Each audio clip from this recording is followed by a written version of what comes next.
កុសលកម្មបត្តិទី7ចឹងញោមពុទ្ធបរិស័ទកណ្ណាជាម្ចាស់អាចយកបិចកត់បាននៅខាង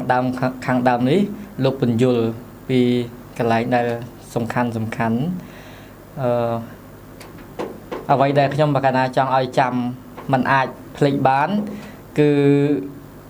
សិក្ខាបទទី7សម្ភបលាបៈការនិយាយពីអត្ថប្រយោជន៍ចាំបានទេកន្លែងហ្នឹងណាអាចយកបិចកត់បានសម្ភបលាបៈសមោជើងផបជើងប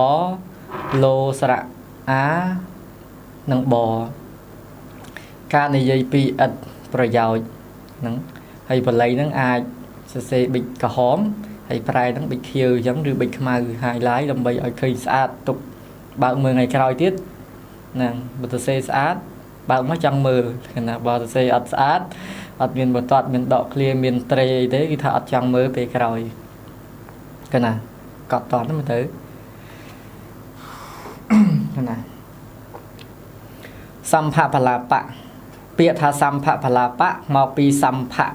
សមោជើងផបូកនឹងបលាបៈបលោស្រៈអានិងបហើយត្រេ2មកដាក់សញ្ញាស្មើណាស្មើនឹងអីស្មើនឹងពាក្យថាសម្ភបលាបៈសម្ភៈ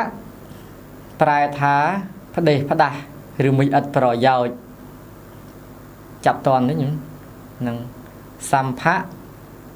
នឹងសរសេរប៊ិចក្រហមមកហើយផ្ដេសផ្ដាស់ឥតប្រយោជន៍នឹងសរសេរប៊ិចខៀវបលាបៈប្រែថាម៉េចពោលឬនិយាយនឹងជាភាសាខ្មែរណាប្រែមកពីពាក្យថាបលាបៈហ្នឹងចឹងបូកចូលគ្នាដាក់ថាដូចនេះសម្ភបលាបៈមានសេចក្តីថាការនិយាយពាក្យរយរីឥតប្រយោជន៍ណាអញ្ចឹងគឺប្រែមកនៅក្នុងន័យហ្នឹងដូចខាងដើមដែលខ្ញុំកណាបាននិយាយមិញហ្នឹងនឹងបន្តមកទៀតកណាសម្ភបលាបៈបានដល់ចេតនាអនដ្ឋវិញ្ញាបិកាចេតនាអនដ្ឋវិញ្ញាបិកាចេតនាគឺជាចេតនាដែលប្រាថ្នាឲ្យអ្នកដទៃដឹងវត្ថុដែលមិនជាប្រយោជន៍ម្ដងទៀតអនដ្ឋវិញ្ញាបិកាចេតនា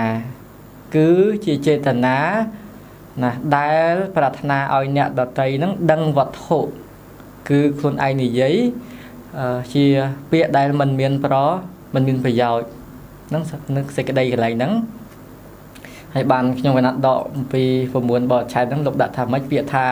អនដ្ឋប្រែថាមិនមានប្រយោជន៍កណាវិញ្ញាបិកាប្រែថាឲ្យគេដឹងដោយលោភៈមូលចិត្តហ្នឹងគឺដោយសេចក្តីត្រូវការឲ្យត្រេកអរឲ្យគេដឹងវត្ថុអំពីខ្លួនឯងនិយាយរឿងផ្សេងហ្នឹងគាត់ថានៅក្នុងវត្ថុដែលមិនមែនជាប្រយោជន៍គាត់ណាចាប់តន់ខ្ញុំខ្លីខ្លឹមគាត់ណាអញ្ចឹង